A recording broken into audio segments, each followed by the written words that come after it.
प्रिय दोस्तों, स्वागत है आपका स्वस्ति प्रोग्रामा में। आपकी ही प्रोग्रामा है और आज के प्रोग्रामा में हम शुरुआत करेंगे तो कहते हैं कि भैया मेरे राखी के बंधन को निभाना। तो इसी के साथ हम ये कहते हैं, बताते हैं कि रक्षाबंधन आ रहा है और राखी के vraag आपने भी बहुत ढेर हमारे लिए भेजे हैं. Ik ga die niet beantwoorden voor u. Ik ga dat voor u aan de panditji voorhouden en dan gaan we het programma verder voortzetten. Laten we hem verwelkomen en dan gaan we verder. नमस्कार पंडित जी। नमस्कार दर्शन जी, आज फिर चमके हुए आ रहे हैं जी पंडित जी, हम क्या बताएं पंडित जी, हमने जैसे बताए हैं ना, राखी आ रहा है पंडित जी, रक्षाबंधन आ रहा है जी। और भैया जी से हम कुछ मोटे नोट हम लेंगे ना पंडित जी। तो ऐसे है कि हम सज धज के उनके इंतजार में है। तो सोचा ही आज ऐसे ही भी चले आए पंडित जी। बहुत अच्छा, चलो देखते हैं पंडित जी। ऐसे है कि हमारे मिले तो हमको भी दे देना जी। जरूर जरूर जरूर पंडित जी। पंडित जी तो शुरुआत करते हैं यही से कि रक्षाबंधन आ रहा है और हम जानना चाहते हैं, हमारे प्रिय दर्शकों बहुत उत्सुक होते हैं भी ये जानने के लिए कि रक्षाबंधन एक्चुअली की शुरुआत कहाँ से हुई और अगर हुई है तो कब से ये प्रथा हुई है पंडित जी। रक्षाबंधन इसका नाम तो जो है बाद में पड़ा है जी। भगवान श्री विष्णु जब पाताल में चले जाते हैं और राजा बलि के द्वारपाल बनते हैं तो वहाँ पर राजा बलि से जो है माता लक्ष्मी अकेले में वैकुंठ में पड़े हुए थोड़ा उदास हो जाती हैं, दुखी हो जाती हैं और दुखी होने के कारण से वो राजा बलि के पास जाती हैं। राजा बलि से प्रार्थना करती हैं कि हे राजन, मेरे पति आपके द्वारपाल है, आप उसे मुझे वापस कर दो, क्योंकि अगर नारायण जो हैं आपके द्वारपाल हैं तो मैं आपको ये भी बता दूं कि नारायण मेरे ही पति हैं। तो यहाँ पर माता लक्ष्मी एक चतुराई करती है, एक चालाकी करती है, राजा बलि को अपना भाई बना लेता है। वो कैसे पंडित जी? मुँह से बोलकर। अच्छा। कि आप मेरे भाई हैं, मैं आपको भाई मानता हूँ, तो क्या आप चाहते हैं कि आपकी बहन दुखी हो? तो राजा बलि को जो है माता लक्ष्मी यहाँ पर राखी बांध देती है। ये उस समय की बात है जब राजा बलि पाताल के राजा बन गया। इससे पहले इसी त्यौहार को हम लोग मनाते थे माता गायत्री के जन्म उत्सव से, गायत्री जयंती इसको भी कहते हैं जी। तो गायत्री देवी में, गायत्री मंत्र में 24 अक्षर है जी। ठीक, तो 24 अक्षर के जो है जो देवी है, जो ज्ञान की देवी है, उस देवी के जो है प्राकट्य होने के कारण से, उसके प्रकट होने के कारण से लोगों के अंदर में ज्ञान की उत्पत्ति हुई। और वह ज्ञान किस प्रकार से प्राप्त होता है तो कहते इस दिन उपाकर्म किया जाता है। तो यहाँ पर दो कर्म हैं, उपाकर्म और रक्षासूत्र, ये दो। तो उपाकर्म जो है हर विप्र के, हर ब्राह्मण को नया जनेऊ देना, वो पहले 10 विधि स्नान करेगा, 10 विधि स्नान करने के बाद अपने आप को पाप से मुक्त करेगा, पाप से मुक्त होने के बाद जो है अपने आप को शुद्ध करेगा, फिर अपने गायत्री का जाप करेगा, माला आदि पहन करके गायत्री का जाप करेगा, फिर गायत्री जप करने के बाद अपने गुरु के पास जाएगा और गुरु अपने शिष्य को जो है जा करके एक कलावा बांधता है जिसको हम रक्षासूत्र कहते हैं। यही रक्षासूत्र जो है जा करके बंधन के कारण से रक्षाबंधन हो गया, क्योंकि माता गायत्री के जो है उत्पत्ति के दिन गुरु वहाँ पर प्रधान हो जाता है और गुरु अपने शिष्यों को जो है जाकर रक्षा के लिए जो है एक बंधन में डाल देते हैं कि आज से तुम्हारा मार्गदर्शक मैं हूँ, तुम्हें ज्ञान मैं दूंगा, तुम्हें आगे मैं बढ़ाऊंगा, तुम्हें सब कुछ मैं सिखाऊंगा। तो इस दिन गुरु की जो है कृपा से शिष्य के हाथ में एक कलावा, एक रक्षासूत्र होने के कारण से वो रक्षित हो जाता है और रक्षित बंधन के जो है कारण से, रक्षाबंधन के कारण से इस त्यौहार को रक्षाबंधन के नाम भी दिए गए हैं। अब आई बात वही माता लक्ष्मी वाली। तो माता लक्ष्मी जो है जब राजा बलि को अपने भाई के रूप में बना लिया तो अपने भाई से कहते कि क्या आप चाहते हैं आपकी बहन दुखी रहे? तो राजा बलि ने बोला कि आप मेरी बहन हैं, आपको दुख क्यों है? तो बहन वहाँ पे बोलती हैं कि जब बहन अपने पति से बिछड़ जाए तो कैसे सुख होगा उस बहन को। तब राजा बलि के मन में ये बात आया और उसने बोला कि ठीक है, हे नारायण, मैं आपको मुक्त करता हूँ, आप मेरे इस वचन से मुक्त हो जाइए। और रक्षाबंधन तक भगवान विष्णु पाताल में वास करता है। रक्षाबंधन के बाद भगवान विष्णु वैकुंठ में आता है और वहाँ पर सोया रहता है। तो वैकुंठ के आसन में शेष सैया पे नारायण सोते हैं, लक्ष्मी माता चरण को दबा रही हैं और जो है सुख की अनुभूति कर रहे हैं और अपने भाई राजा बलि को जो है जाकर के आश्वासन देते हैं कि पाताल में धन की कमी कभी नहीं होगी। तो वहाँ पर धन की वर्षा करती हैं। तो लक्ष्मी माता की ऐसी चतुराई के कारण से अपने पति को वापस एक तो पा लिया और एक भाई को भी उसने जीत लिया। तो यहाँ पर इस रक्षाबंधन के त्यौहार में जो शुरुआत हुई है गायत्री जयंती से, जी गायत्री जयंती में जो है इस दिन हम लोग उपनयन संस्कार करते हैं, जनेऊ संस्कार भी कराते हैं। जनेऊ संस्कार होते हैं तो उस दिन बच्चों को जो है गायत्री मंत्र का जो है सावित्री मंत्र को हम लोग देते हैं। सावित्री मंत्र को देने के बाद उसको जो है जनेऊ का जो है प्रथा, जनेऊ का विधान भी बताते हैं कि यज्ञोपवीत किस तरह से धारण किया जाता है, यज्ञोपवीत का नियम क्या होता है और इसको किस तरह से अपने जीवन में मर्यादा अनुरूप रखना चाहिए। गायत्री के इस पवित्र जयंती के दिवस पर हम लोग बच्चों को भी सिखाते हैं कि आज से तुम विद्यार्थी हो, तुम विद्यार्थी हो अपने गुरु के, तुम विद्यार्थी हो इंद्र के, तुम विद्यार्थी हो सूर्य को और तुम विद्यार्थी हो माता गायत्री देवी की जो वेद की माता है। तो इन मंत्रों को उनको हम सिखाते हैं, 24 अक्षर वाले इस मंत्र को सिखाते हैं, उसकी जड़ को बताते हैं और 24 अक्षर कहाँ गए ये सब भी उसको बताते हैं। तो अब सबसे पहले इसमें आता है कि हमारा शरीर में जो है 10 ज्ञान इंद्रियां हैं और कर्म इंद्रियां हैं। तो ये 10 होते हैं, 5 ज्ञान 5 कर्म इंद्रियां, ये 10 हो गए। और साथ साथ में हमारे शरीर में 11 प्राण हैं, तो ये हो गए कुल मिलाकर के 21। मन, चित्त और बुद्धि ये 3 हो गए हैं 24। इसमें एक और है लेकिन इस गायत्री मंत्र में केवल 24 बताए गए, 25वां नहीं लिया गया है। ये 24 जो है मन, चित्त, बुद्धि, ये हमको सात्विक रखता है, लेकिन 25वां इसमें जब लग जाता है जो अहंकार है तो हमें राजसिक बना देता है। क्योंकि उस समय हम समझ बैठते हैं कि मैं हूँ, मैंने किया, मेरे द्वारा, मैं और मेरा इसमें आ जाता है। तो यही अहंकार है। तो ये परमात्मा को, इंसान को जो है एक दूसरे से थोड़ा दूर कर देता है। इसलिए ये 10 इंद्रियां जो होते हैं, कर्म और ज्ञान इंद्रियां जो 10 होते हैं, 11 प्राण जो होते हैं और मन, चित्त, बुद्धि, ये सब 24 मिल करके जा करके हमें सात्विक की ओर के ले जाएगा, सत्य ज्ञान की ओर ले जाएगा।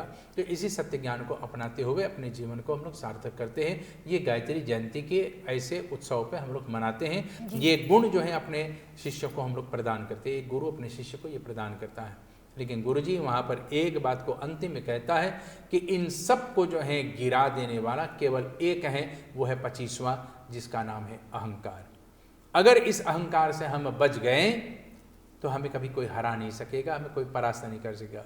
लेकिन अगर अहंकार को हमने महत्व नहीं दी और इन 24 पर केवल दृष्टि डालें तो वहाँ पर हमारे अंदर में श्रद्धा, नम्रता, विवेक, सद्गुण, ये सब उत्पन्न रहेगा और इसके माध्यम से हम परमात्मा को प्राप्त करेगा।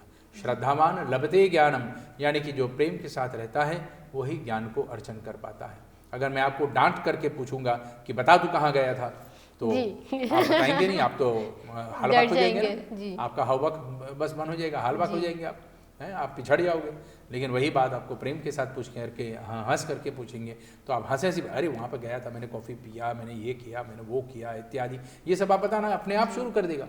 लेकिन वही बात अगर डांट करके बोलेंगे तो वहाँ पर व्यक्ति बोलना भी चाहेगा तो नहीं बताएगा। यही अहंकार का जो है सत्ता है। जिस चीज़ में अहंकार आ जाता है वहाँ पर बताना भी बंद हो जाता है और वहाँ पर ज्ञान की मार्ग भी सब बंद हो जाता है।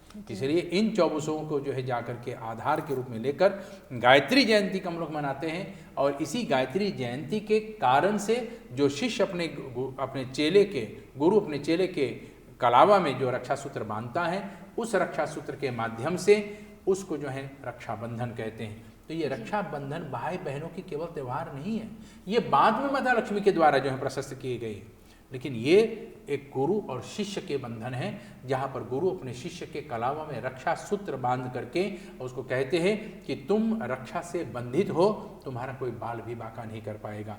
इसलिए इसको रक्षाबंधन कहते हैं। यही रक्षाबंधन का मूल उद्देश्य होता है। अब रहा भाई बहन वाला त्यौहार कब आएगा, ये बात अब यहाँ पर पड़ जाता है कि एक तो माता लक्ष्मी ने राजा बलि को भाई बना लिया, तो ये रक्षाबंधन भी हो गया, तो ये भाई बहन का त्यौहार भी हो गया। लेकिन असली रक्षाबंधन, असली जो है भाई बहन का त्यौहार जो होता है वो दीपावली के 2 दिन बाद, इसको हम लोग कहते हैं भैया दूज।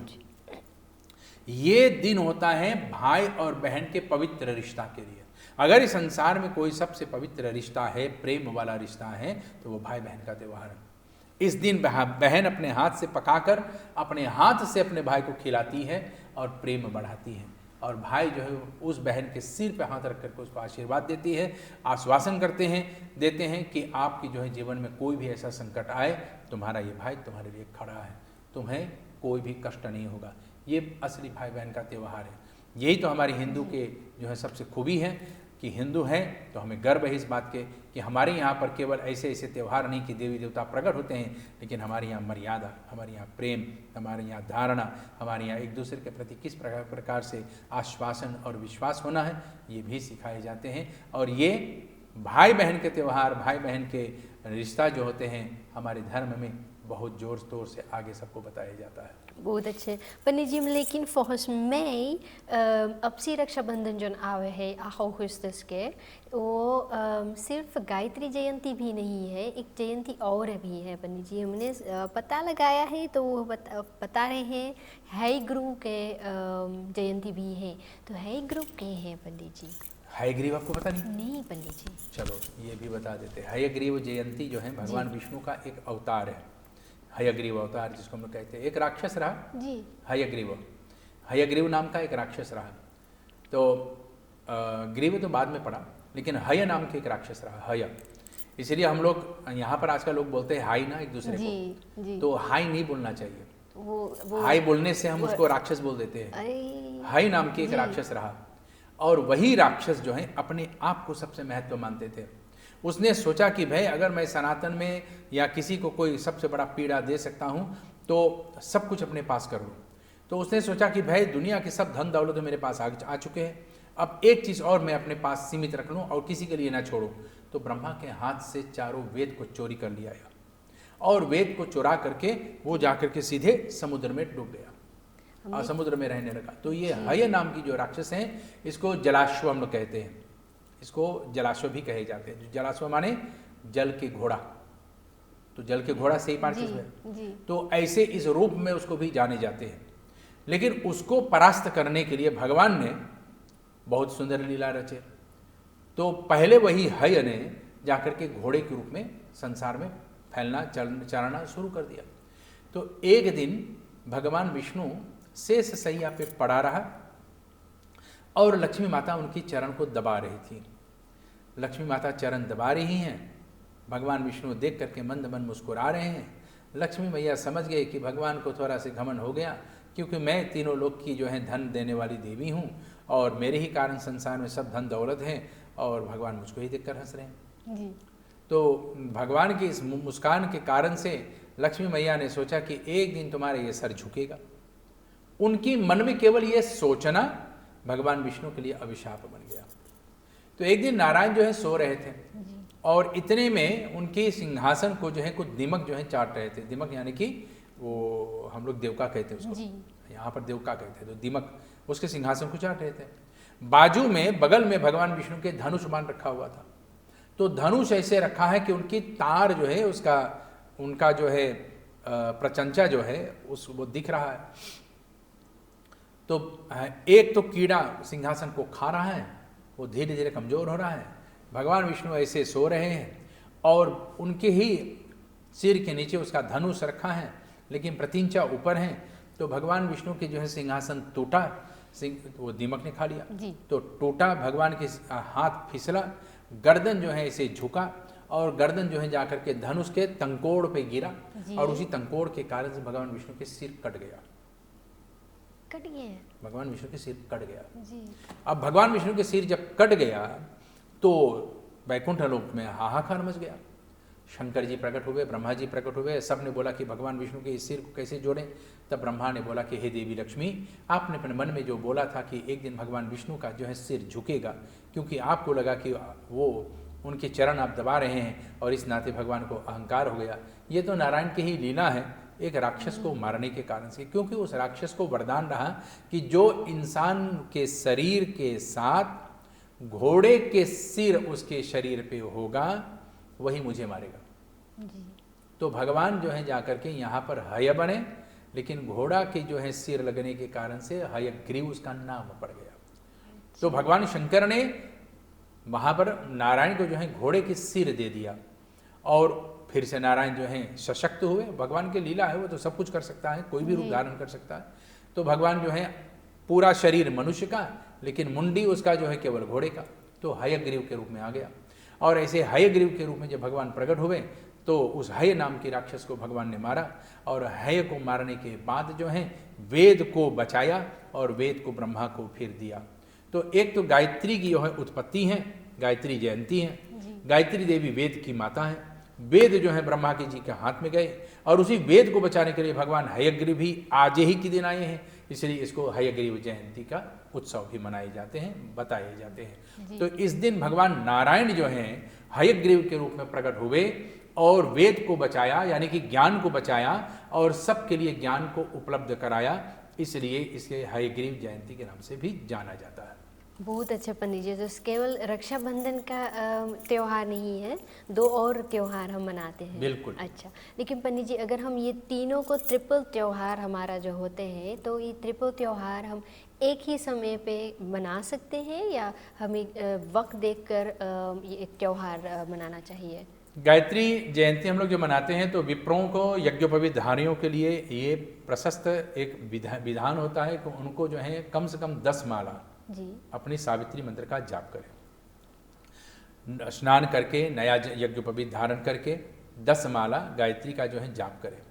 10 माला जाप करने के बाद आप हयग्रीव के जो है भगवान विष्णु का जो है नारायण का जो है अभिषेक करें, पुरुषोक्त के माध्यम से नारायण के शालिग्राम के जो है पूजन करें, या तो आपके पास नारायण जी की प्रतिमा है तो नारायण जी की प्रतिमा पर जो है नारायण की जो है अभिषेक करें, तो ये पुरुषोक्त से होता है या विष्णु सहस्त्रनाम से होता है। फिर उसके बाद जो है अब रक्षाबंधन की त्यौहार आया, तो रक्षाबंधन के लिए आप अपने भाई बहन से मिलिए, भाई बहन एक दूसरे से मिलते हैं, गले लगते हैं, या भाई अपने बहन के कलावा में रक्षा सूत्र बांधते हैं, या बहन अपने भाई के कलावा में रक्षा सूत्र बांधते हैं, और फिर उसके बाद जो है एक दूसरे को वचन देते हैं कि तुम सुखी रहो जब तक तुम्हें जरूरी हो गए इत्यादि, हम तुम्हारे लिए तैयार, इत्यादि इत्यादि। ये तीनों त्यौहार इस तरह से मनाए, लेकिन पहला कर्म होना चाहिए कि गायत्री का जो है स्नान करें, स्नान करने के बाद यज्ञोपवीत धारण करें, यज्ञोपवीत के बाद जो है गायत्री का जपन करें, जपन के बाद जो है नारायण का अभिषेक करें, नारायण का अभिषेक के बाद जो है तब भाई बहन का त्यौहार। पहले परमात्मा, बाद में संसार। बहुत अच्छे पंडित जी, लेकिन कुछ भाई हैं और कुछ बहनें हैं जो कुछ अवस्थान पे हैं, शायद पढ़ाई के कारण या वे रहते हैं कुछ दूरी पे, विदेश में शायद रहते हैं, तो अगर वो रक्षाबंधन मनाना चाहते हैं तो क्या वो व्हाट्सएप द्वारा वो शुभ रक्षाबंधन कह के व्हाट्सएप पठा सकते हैं और ऐसे ही भी रक्षाबंधन मना सकते हैं? देखो आजकल जो है दुनिया छोटी हो गई है, क्योंकि मोबाइल हाथ में आ गए, और मोबाइल के माध्यम से सब लोग एक दूसरे के साथ जुड़ सकते हैं। तो व्हाट्सएप के माध्यम से आप एक डिजिटल जो है राखी भेज सकते हैं, डिजिटल, वो डिजिटल रूप में आपको पैसा भी भेज देगा, हाँ, तोहफा भी भेज देगा, आप डाउनलोड कर लेना, तो लड्डू आपको भेजेगा व्हाट्सएप की फोटो में, आप डाउनलोड करके खा लीजिए। पेट तो नहीं भरेगा, लेकिन एक प्रकार से संतुष्टि हो जाएगा। नहीं, आप किसी को जो है चाहे फोटो के माध्यम से चाहे फ़ोन कर के माध्यम से प्रेम की बोली होना चाहिए, कम से कम फ़ोन करके बात तो कर लो जी, कितनी ही दूरी क्यों ना है, लेकिन कम से कम 2 मीठे बातें तो कर लो। 2 मीठे बातें करने से भाई बहन के रिश्ता जो है और भी मजबूत हो जाता है और भी प्रशस्त हो जाता है। और इतना ही नहीं, भले ही दूरियां कितना ही क्यों ना हो, लेकिन कान में आवाज़ पड़ने से दोनों एकदम करीब हो जाते हैं, और ये मन में विश्वास भी हो जाता है कि भाई बहन के रिश्ता केवल एक मोबाइल के माध्यम से नहीं, आज भी दिलों के माध्यम से जुड़े हुए हैं। तो वहाँ पर फ़ोन ज़रूर करें जी। केवल व्हाट्सएप के माध्यम से तस्वीर मत भेजें, आप एक बार फ़ोन करके भी बात कर लो जी। तो इसमें से कोई भी फ़ोन करे, बहन ही फ़ोन करे या भाई ही फ़ोन करे, लेकिन इस दिन जो है भाई बहन के बीच में बातें होना आवश्यक है, जरूरी है। ऐसा जरूरी नहीं कि हम केवल राखी ही बांध करके और दुनिया को दिखा दिया कि देखो मेरे हाथ में 20-20 राखियां हैं, मेरे 20 बहनें हैं, इत्यादि इत्यादि। नहीं, इसका महानता नहीं है। महानता इस बात की है कि आप अपने बहन से किस तरह से बात करते हैं, कितनी प्रेम, कितनी विश्वास, कितना लगन है आपको अपने बहन से, ये मेन बात होता है, ये मुख्य है। अगर आप वास्तव में अपने भाई बहन से इतना प्रेम है तो कम से कम 2-4 मीठी बोली बोल लो। तो इस दिन दुनिया में आप किसी भी कोने में क्यों ना हो, लेकिन फ़ोन के माध्यम से जुड़ सकते हैं और वहाँ पर मीठी बोली बोल करके एक दूसरे की आवाज़ सुन करके आश्वासन दिला सकते हैं कि बहन भले मैं दूरी हूँ या भाई भले तू दूर है, लेकिन हम दोनों के रिश्ता आज भी दिल से लगे हुए हैं। अच्छा, तो ये तो हो गया पंडित जी, वो दूर के भाई बहन जो होते हैं वो आस्थान के कारण वो नहीं मिल पाते।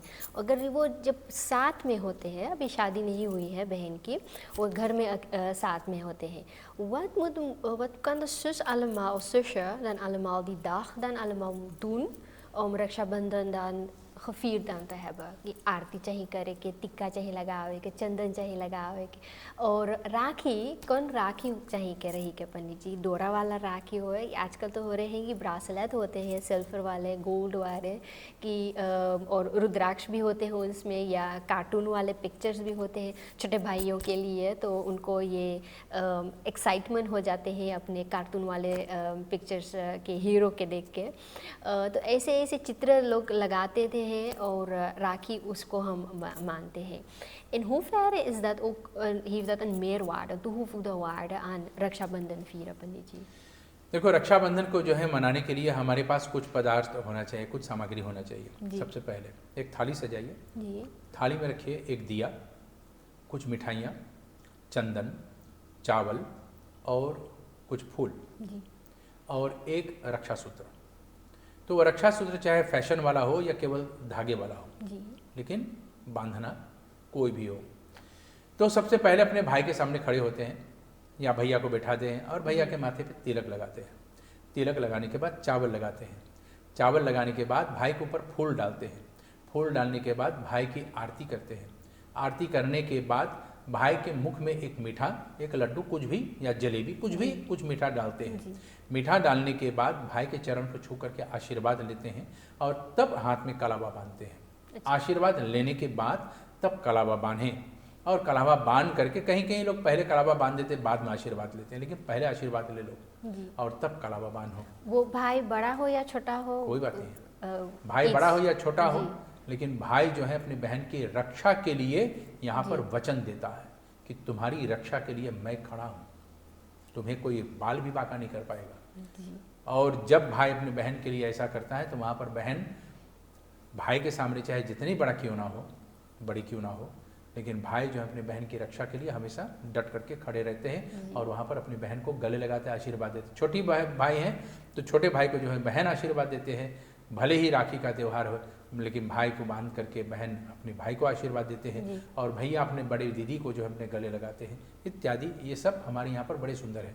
देखो हमारे यहाँ पर रिश्तों में भी कितनी प्रेम है। बड़ी बहन हो तो दीदी हैं, छोटी बहन हो तो गुड़िया है, तो अनेक अनेकों नामों से उसको जाने जाते हैं जी। बड़े भाई हो तो दादाजी हैं, छोटे भाई हो तो भैया जी हैं। रिश्तों में कितनी प्रेम है। लेकिन आजकल जो है ब्रदर है, सिस्टर है, भाई है, इंग्लिश में वही ब्रूर है, सिस भाई, क्या रहेगा इसमें? कोई भी मिठाई नहीं। लेकिन हमारे हिंदी के शब्दों में जो है इतनी मिठाई है। वो दादा है, वो भैया है, वो दीदी है, वो गुड़िया है, वो छुटकी है, अनेक अनेक नामों से दिया जाता है, दुलार के साथ बुलाया जाता है और फिर वहाँ पर एक दूसरे को जो है जो प्रदर्शित किया जाता है। आज गोरे हमारे रक्षाबंधन को देखकर वो भी रक्षाबंधन इस तरह से मनाने लगे हैं कि हिंदू में जो संस्कार हैं, हिंदू में एक दूसरे के प्रति जो विश्वास है, जो समर्पण है, वो अन्य धर्मों में नहीं है। आज अन्य धर्मावलंबी भी हमारे हिंदू सनातन धर्म की प्रक्रियाओं को लेकर के अपना करके निभाने लगे हैं। और हिंदू लोग व्हाट्सएप कर देते हैं जी। भाई को फ़ोन तक नहीं करते हैं या बहन को फ़ोन तक नहीं करते हैं, लेकिन व्हाट्सएप कर दिया, हाँ मैंने भेजा ना, हो गए। इतना ही नहीं, 2 मीठे कान में शब्द जरूर पढ़ना चाहिए भाई बहन का, तब जाकर के रक्षाबंधन पूर्ण होता है जी। पंडित जी, जैसे आपने बताया है कि अच्छा कुछ बांधने वाला कुछ होना चाहिए, तो ओकर मटेरियल माकनी कौन सी चाहिए रही के? कुछ भी आप, अगर आपके पास कुछ भी ना है बांधने के लिए तो अपने भाई के हाथ को पकड़ लो। अब भाई के हाथ को पकड़ करके, उनके हाथों को पकड़ करके भाई से वचन ले लो कि भाई मेरी रक्षा के लिए खड़ा रहना, भाई आप मेरी भाई बनकर के सदैव मेरे साथ देना। ये इससे बड़ा बंधन कुछ नहीं है। इसको हम लोग करबद्ध कहते हैं, करबंध। हाथ को बंद करके अपने भाई को हाथ को बीच में रख करके इस तरह से भी भाई को मनाया जा सकता है। अगर आपके पास बांधने के लिए कुछ नहीं तो इससे भी चलेगा। लेकिन अगर है कुछ बांधने के लिए तो उनकी यादगार के लिए, उनकी पहचान के लिए हाथ में कुछ बांध दो। अच्छा, और अगर वो हमने राखी बांध दी है तो पंडित जी, तो कई बजे चाहिए कि on welke tijdstip mag ik dan de Rakshabandhan opengooien? Of mag ik hem niet helemaal niet weer van mijn hand weghalen? देखो, भाई के कलावा में राखी बांधने के लिए हमें ये जानना चाहिए कि उस दिन कम से कम भद्रा ना हो। जी। भद्रा के समय पे अगर राखी बांधेंगे तो काफ़ी हानि हो सकता है। भाई बीमार पड़ सकता है, बहन बीमार हो सकती हैं, दोनों एक दूसरे से बिछड़ सकते हैं, बीच में मोटापन आ सकता है, इत्यादि इत्यादि, क्लेश आ सकता है, कष्ट आ सकता है। इसलिए भद्रा मुक्त समय पे रक्षाबंधन को मनाना चाहिए। तो 8 तारीख के जी।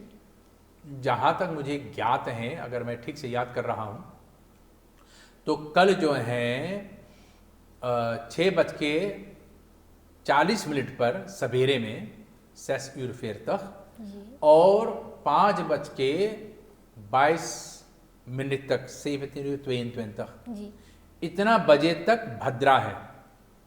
तो यानी कि अगर आपको अपने भाई को जो है राखी बांधना है तो सेस फेर तक से पहले बांधो या तो 7:22 तक के बाद में बांधो, भद्रा मुक्त होने पर बांधो। तो अगर आपको जो है दिन भर के काम काज करना है, इत्यादि करना है, आप कीजिए, उसमें कोई रुकावट नहीं है। 5:30 बीत जाने दें, उसके बाद अपने भाई को राखी बांधो। तो इसमें भाई बहन का प्रेम में जो है बहुत बड़ा ये एक बंधन हो जाता है, ये शुभ हो जाता है, इसमें देवी देवताओं का आशीर्वाद भी पड़ जाता है। तो भद्रा मुक्त समय पे अगर एक दूसरे को राखी बांधें तो बड़ा शुभ माने गए हैं। भद्रा में राखी कभी नहीं बांधना चाहिए, भद्रा में होलिका दहन भी नहीं कराना चाहिए, वो भी देखना चाहिए। जैसे कि भद्रा में कोई भी शुभ कार्य ना करे, भद्रा में गृह प्रवेश भी ना करे, भद्रा में फेरा भी ना ले, यानी कि विवाह शादी ना करे, भद्रा के समय मुंडन संस्कार ना करे, इत्यादि इत्यादि, ये सब प्रणालियाँ जो हैं भद्रा मुक्त होना चाहिए। ठीक इसी प्रकार से भाई बहन की रक्षा को बांधने के लिए भद्रा मुक्त होना चाहिए। बहुत अच्छे। तो कल जब रक्षाबंधन होते हैं तो सूर्य उदय से पहले और उसके बाद 7:22 तक के बाद से हम राखी बांध सकते हैं। 6:30 बजे ले लो जी। 6:30 बजे से नहीं, हाँ 6:30 बजे ले लो, आपका फ्री है। अगर आप एकदम से फ्री लेना चाहते हैं तो 6:30 बजे से ले लो, 5:30 बजे से ले लो, half 6 से आप राखी बांध सकते हैं। बहुत अच्छे। Pandit ji, dan heb ik dus nog een andere vraag. Als we dus Rakshabandhan दान vieren, dan भी देखा जाए आशीर्वाद आपने बताया है ना, भाई अपनी बहन को दे सकते हैं या बहन भाई को भी दे सकते हैं। बिल्कुल। और इससे जब हम राखी जब बांधते हैं तो एक प्रथा ऐसे बताए जाते हैं कि भाई को कुछ देना चाहिए, और इस देने चाहिए में हर अब दिखाई देते हैं कि भाई आजकल नहीं जानते हैं क्या देना चाहिए क्या नहीं देना चाहिए, तो वो पैसे दे देते हैं। तो ये पैसे कितना चाहिए पता नहीं है, लेकिन is het gebruikelijk dat het echt wel geld moet zijn of kan het ook iets anders zijn in een andere vorm? यहाँ पर जो भाई अपने बहन को तोहफे के रूप में देते हैं, जी। अब कितने लोग जो है खरीदते ही नहीं कुछ, तो पैसे ही दे देते हैं। तो उस पैसे में कम से कम बहन के लिए एक घूंघट तो आ जाना चाहिए, उतने पैसे देना चाहिए कि जिसमें बहन की लाज के लिए एक दुपट्टा, एक आंचल, एक घूंघट आ जाना चाहिए, तो उतना जरूर देना चाहिए। तो ये एक है। दूसरा ये है, अगर भाई खुद ले करके आए हैं अपने बहन को देने के लिए तो अपने हाथ से दे, कुछ भी दे, लेकिन खाली हाथ ना जाए। बहन अगर भाई का जो है मुंह मीठा कर रही हैं तो भाई को भी चाहिए अपनी बहन को कुछ ना कुछ दे, एक अंग वस्त्र दे दे, एक दुपट्टा दे दे, एक वस्त्र अलंकार कुछ दे दे। धन देना चाहते तो इतनी मात्रा में धन दे कि बहन अपनी इच्छा अनुसार कोई वस्त्र खरीद सके, कुछ अपने लिए तोहफा खरीद सके, लेकिन इतना धन भी ना दे कि बहन संकोच करे कि मैं इससे अब क्या खरीदूंगा, इसको बस किनारे में रख देता हूँ। तो उस दिन जो है भाई जो है अपने बहन को जो कुछ भी देते हैं तो वहाँ पर कम से कम इतना देना चाहिए कि उसके लिए एक अच्छे कपड़े उसमें आ जाए। जी। पंडित जी, ऐसे भी होते हैं कि रक्षाबंधन हर साल आते हैं, हम देखते हैं, और कुछ बहनें होती हैं कि अपने भाई के पास वो नहीं जाती हैं, एक साल नहीं होता है वो नहीं गई है, या कुछ कारण खटपट हुए हैं, कॉन्फ्लिक्ट हुए थे घर पे, या कुछ बातें किए थे और उन्होंने बात करना छोड़ दिए हैं, लेकिन 1 बरिस के बाद या 2 बरिस के बाद वो बंधन फिर से अच्छा हो gaya है तो वो फिर से शुरुआत करते हैं. In hoeverre is dit zo gebruikelijk, Panditji, dat ze dit kunnen doen, dat ze een jaar geen Rakhi binden, maar het jaar erop dan binden ze dan wel Rakhi? ये तो मतलब ही हो गए हैं जी. क्योंकि हमारे यहाँ पर त्यौहार कैसा ही क्यों ना हो, दोनों के बीच में कैसा ही मनमुटाव क्यों ना हो, वहाँ पर अपने में सुलझ लेना चाहिए, अपने में सुझाव कर लेना चाहिए, उसको सुधार लेना चाहिए जी. और सुधार करके उस त्यौहार को हर हाल में मनाना चाहिए. तो यहाँ पर भाई बहन को चाहिए कि अगर बीच में मनमुटाव हो गए हैं तो उस मनमुटाव को दूर करो, उस समस्या को जो है उस समस्या के लिए समाधान खोजो, उपाय करो, उसका उद्योग लाओ, उस उद्योग करो और उसका जो है उद्योग करने के बाद इस त्यौहार को प्रेम पूर्वक मनाएं. ऐसा नहीं कि आज मैं अपने भाई से नाराज़ हूँ, आज मैं राखी नहीं बांधूंगा, नेक्स्ट ईयर देखा जाएगा. अगले साल अगर भाई जिंदा रहा तो बांधोगे, कल किसने देखा है? इसलिए जब आपके पास फुर्सत है तो अपने अहंकार को, अपने गुस्से को काबू में करके उस त्यौहार का लाज रख करके उस त्यौहार को मनाओ. भाई कितनी ही बैरी क्यों ना हो, लेकिन बहन को अपने भाई से कोई बात छिपाना नहीं चाहिए. बहन को कैसा ही दुख क्यों ना हो अपने भाई को बताना चाहिए. सुख को बताने की आवश्यकता नहीं. अगर बहन को कोई दुख है तो अपने उस दुख को अपने उस भाई को बताना चाहिए. भाई चाहे जितना ही नालायक क्यों ना हो, लेकिन बताना चाहिए कि भाई मुझे ऐसा दुख है, क्योंकि उस दुख के नाते से वो भाई अपनी बहन को जो है हमेशा देखेगा कि इसको क्या आवश्यकता है, इसके लिए मैं क्या कर सकता हूँ.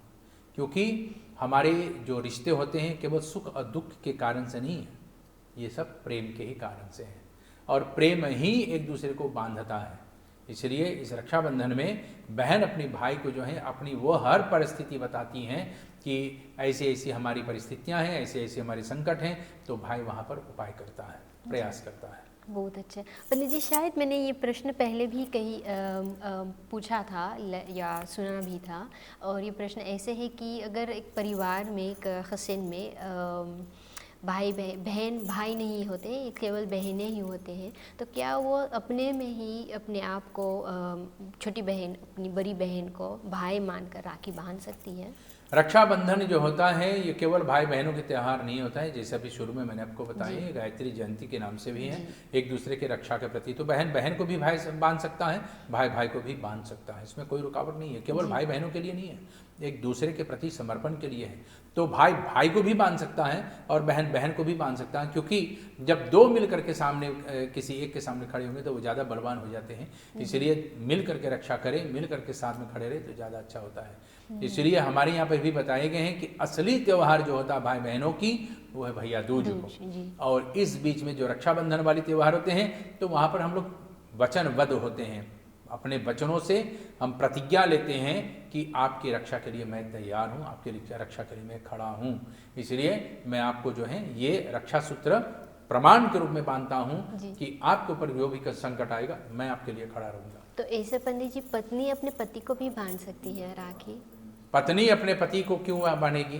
पति अपने पत्नी को बांधती है, क्योंकि यहाँ पर पति जो है अपने पत्नी को जो है सुरक्षा प्रदान करती हैं.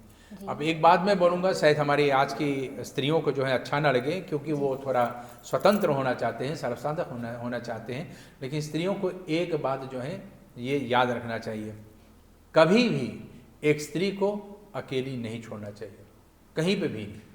एक स्त्री को कभी अकेला नहीं होना चाहिए. वो छोटी हैं तो माता पिता के अधीन रहती हैं, माता पिता के साथ. माता पिता नहीं तो अपने भाइयों के साथ रहते हैं, भाई भी नहीं रहते तो अपने पति के साथ रहते हैं, पति भी नहीं रह जाते हैं, विधवा हो जाती हैं, तो उस समय जो है अपने घर गृहस्थी परिवार संबंधों के साथ रह जाती हैं. लेकिन स्त्री को कभी अकेले नहीं छोड़ना चाहिए. एक स्त्री को अकेले छोड़ने से, उसकी अपमान होने से लक्ष्मी की अपमान होती हैं, और लक्ष्मी के अपमान जहाँ पर हो जाती हैं वो कुल नष्ट हो जाती हैं. इसलिए स्त्री का जो है आदर सदैव करना चाहिए. तो यहाँ पर पति अपने पत्नी को बांध सकती हैं इस नाते से कि तुम्हारी रक्षा के लिए मैं तैयार हूँ. जिस तरह से मैंने विवाह करके, बाकायदा विवाह करके, फेरे लेकर के, अग्नि के सामने शपथ लेकर के मैंने ये वचन दी हैं कि मैं तुम्हारी रक्षा के लिए खड़ा हूँ, आज भी मैं खड़ा हूँ, और इस नाते मैं आपको ये कलावा भी दे रहा हूँ. वहाँ पर वो भले रक्षा सूत्र बांधे, या गले में कोई हार डाल दे, या अपने बाहों की जो है हार उसके गले में डाल दे, या कोई वस्त्र आभूषण से उसको अलंकृत कर दे, या कोई भी अपनी वचनों से उसको जो है प्रफुल्लित कर दे. कोई भी भाव अंजलि, आदर अंजलि, श्रद्धांजलि कुछ भी उसको प्रदान करे, ये सब जो है जा करके मानांजलि दे करके उसको जो है प्रशस्त करते हैं। इस बात को जो है, इस रिश्ते को कायम करते हैं कि आज से मैं आपके लिए फिर भी खड़ा हूँ, आज फिर मैं वह वचन लेता हूँ कि आपके लिए खड़ा हूँ। इससे जो है एक दूसरे के प्रति समर्पण, प्रेम और भावना जागृत और हो जाता है। बहुत अच्छे पंडित जी, लेकिन क्या ये रिवर्स भी हो सकता है कि स्कूल पे ले लीजिए, हम स्कूल पे होते हैं और स्कूल पे हमें भी पढ़ाया जाता है कि हम अगर स्कूल पे होते हैं तो वो दूसरे क्लास के जो होते हैं या क्लास में जो चाहे जो लड़के होते हैं तो वो आपके भाई समान होते हैं और लड़कियां बहन समान होती हैं। और कुछ स्कूल या विद्यालयों पे ये होते हैं, स्कूल पे होते हैं कि रक्षाबंधन वे भी स्कूल पे ही मनाते हैं तो वो राखी बांध देते हैं। लेकिन कुछ बच्चे ऐसे भी होते हैं कि वे आकर्षित होते जाते हैं अपने एक दूसरे के साथ और मार साहब राखी को बांधा, एक दूसरे को राखी उन्होंने बांधनी है तो वो एक्चुअली में भाई बहन हुए ना। तो उसके बाद अगर आप उनके प्रति आपका प्रेम हो गया है और वो बॉयफ्रेंड गर्लफ्रेंड होना चाहते हैं तो वो नहीं हो सकते हैं, क्योंकि वो कहते हैं आप भाई बहन के रिश्ते में बंध गए हैं, dus je kan geen een relatie met die persoon dan hebben। तो ये कैसा मुमकिन हो सकता है पंडित जी कि मैंने पहले किसी को राखी बांधा है, पहले भाई बांधा है और या wat u zegt कि रक्षाबंधन एक वचन होते हैं जैसे हम देते हैं और उसके बाद हम कुछ बड़े हो जाते हैं और उसी भाई के प्रति हम आकर्षित हो जाते हैं और उनसे एक रिलेशनशिप बनाना चाहते हैं। इस बात ook mogelijk पंडित जी? देखो हमारे यहाँ पर तो एक प्रणाली है, एक आदत है, गांव के मामा सबके मामा जी, गांव के दादा सबके दादा जी, गांव का बहन सबकी बहन बहन और गांव के भाई सबके भाई। जी, तो एक गांव में एक ही लड़का लड़की जो है एक दूसरे से विवाह नहीं करते, वो पड़ोस के गांव से ही आते हैं। दूसरा स्कूल में भी ऐसा ही होता है। ये हमारे विद्यालय जो होते हैं, हमारे विद्यालयों में बच्चों को जो पढ़ाते समय हम लोग कहते हैं कि एक क्लास में बैठने वाले तुम सब भाई बहन हो। ये आजकल की जो है फैशन हो गया है, विदेशियों की जो है आचरण हो गया है, विदेशियों का जो है गंदगी हमारे संस्कारों में फैल गई हैं कि एक ही क्लास में रह करके एक दूसरे से प्रेम कर लेते इत्यादि इत्यादि और फिर कोई रिश्ता कर लेते हैं। लेकिन उससे पहले जो है बचपन के क्लास में तो राखी बांध देते हैं। एक बार राखी बांध दिया तो भाई बहन के रिश्ता हो ही गए, दूसरा रिश्ता उसमें नहीं आएगा। ऐसा नहीं कि दिन के दीदी रात को बीबी, ये हो ही नहीं सकता है जी। आजकल ये होते हैं, लेकिन ये सब विदेशियों की गंदगी हमारे संस्कारों में आने के कारण से। तो एक बार राखी बांध दिया तो आपका भाई है और बहन है, और राखी नहीं बांधे हैं तो चलो अभी रिश्ता हो सकता है, लेकिन एक ही क्लास में पढ़ रहे हैं तो सब भाई बहन हैं जी। अगर ये संस्कार आपके क्लास में दिए गए हैं तो ये संस्कार आपका चलेगा, लेकिन अगर ये संस्कार नहीं बताए गए तो भाई आपको जो है कोई रोक नहीं सकता है। बहुत अच्छा है पंडित जी। तो एक ऐसे प्रश्न भी आए हैं, हमारे प्रिय दर्शकों ने भेजे हैं। एक शायद एक भाई है, उनकी बहन अभी आई नहीं है, लेकिन उनको पता है कि उनकी बहन आने वाली है। जिस माता जी अभी गर्भवती हैं, वो बच्चा अभी नहीं हुआ है, लेकिन वो रक्षाबंधन बनाना चाहते हैं और वो कहते हैं कि अच्छा अगर मेरी बहन अभी नहीं आई है तो क्या मैं अपनी माँ को राखी बांध सकता हूँ? खबरदार, इस गलती को कभी दोहराइए मत। क्यों पंडित जी? क्योंकि माँ आपकी माँ है, आपकी बहन थोड़ी है। लेकिन बहन बेटे जो है अपनी माँ को कैसे रक्षा बांधेगा? वो तो माँ अपने बेटे को बांधेगा। जी। रक्षाबंधन के नाते से कि उस बेटे की रक्षा की दायित्व माँ अपने ऊपर ले रहे हैं, इसलिए माँ अपने बेटे के ऊपर रक्षा बांध सकते हैं। अच्छा। अपने बेटे के कलामों में उल्टा नहीं? बिल्कुल नहीं। अच्छा। और अभी बच्चे का जन्म नहीं हुआ, वो अभी वो जीवित पैदा होगा या मृत पैदा होगा, ये भी एक प्रश्न हो सकता है। अगर वो जीवित आया तो चलो त्योहार मनाइए, लेकिन अगर वही बच्चा मृत आया तो उस बहन की जो है कलावा में कैसे राखी बांधोगे? तो यहाँ पर धर्मशास्त्र ये भी बताते हैं कि जो है उसको मनाइए, जो अभी नहीं है उसके लिए प्रतीक्षा कीजिए। अच्छा। उसके इंतजार कीजिए जी। और अगर बच्चा हो ही गया है पंडित जी, तो क्या वो राखी बांध सकती है माता जी अपने बच्चे को? फिर भी वो राखी बांध सकती है पंडित? माँ अपने बच्चों को किसी भी हाल में राखी तो बांधेगा। अच्छा। क्योंकि उसके कलावा में जो है कोई ना कोई रक्षा सूत्र बांधेगा कि आपको नजर ना हो, बुरी नज़र से बचे रहें, भूत प्रेत आदि जो है डाका ये सब आपको पढ़ना पड़े, माँ जो है बच्चों की नज़र उतारने के लिए कोई ना कोई उपाय ही ढूंढ लेती हैं। कान के पीछे में टीका लगाएगा, ब्लू टीका, काला टीका लगाएगा, काजल लगाएगा, बच्चे के अनेक अनेक उपाय करेंगे कि चलो हमारे बच्चे को कोई नज़र ना हो इत्यादि। तो माँ हर ना कोई ना कोई उपाय माँ ढूंढ ही लेती हैं अपने बच्चों की रक्षा करने के लिए।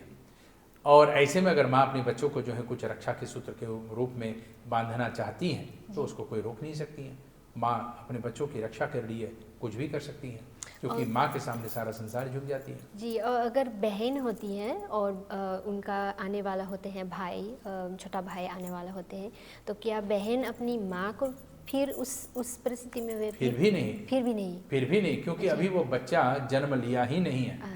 अभी वो जीवित पैदा होगा या मृत पैदा होगा, ये भी एक प्रश्न हो जाता है, जैसे अभी मैंने बताया। हाँ। तो ये एक पहला प्रश्न है कि पहला ही परिस्थिति है कि जो है उसका आदर करो, जो अभी नहीं है उसकी प्रतीक्षा करो। अच्छा, जो हास्ती ना करनी चाहिए, बिल्कुल ना, नो हरी अप जी, नहीं तो हो जाएगा हरिओम जी। नहीं, ऐसे कहते हुए पंडित जी हरी अप नहीं करते हैं, लेकिन हरिओम थोड़ा इस एपिसोड का हो गया है पंडित जी। तो आप जल्दी जल्दी घर जाना चाहते हैं?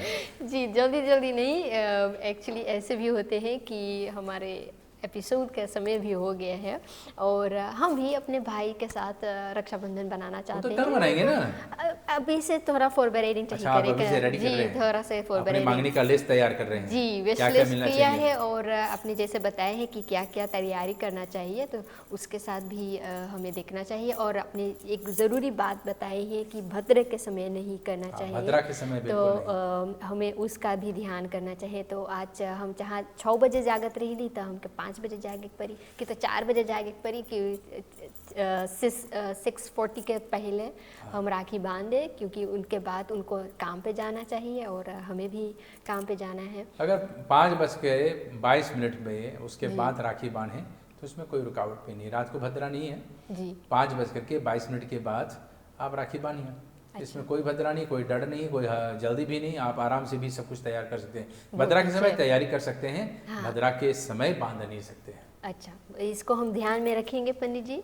आपको हम भी एक शुभ गायत्री जयंती और रक्षाबंधन को हम आपको तू आंसर करते हैं और फिर मिलेंगे अगले हफ्ते। अवश्य में आपको शुभ रक्षाबंधन। गायत्री देवी आपकी सदैव कल्याण करें। बहुत धन्यवाद पंडित जी। प्रिय दर्शकों, आपने सुने हैं, आज हमने बहुत सारी बातें की है रक्षाबंधन के बारे में और आपको भी बताए हैं कि रक्षाबंधन केवल नहीं है, गायत्री जयंती है, हैग्रीव जयंती भी है और सबसे बलांगर है एक चीज़, भद्रा के समय पे राखी नहीं बांधनी है। फॉरबेरेटिंग कर दीजिए लेकिन राखी नहीं बांधनी है. Dat is eigenlijk voor de eigen gezondheid, dat je voor je broer of broertje dan zou willen toewensen. Dus viert u het helemaal goed en fijn. Heel veel plezier toegewenst namens het Swasti-programma. En we zien u volgende keer. Shubhratri, namaskar.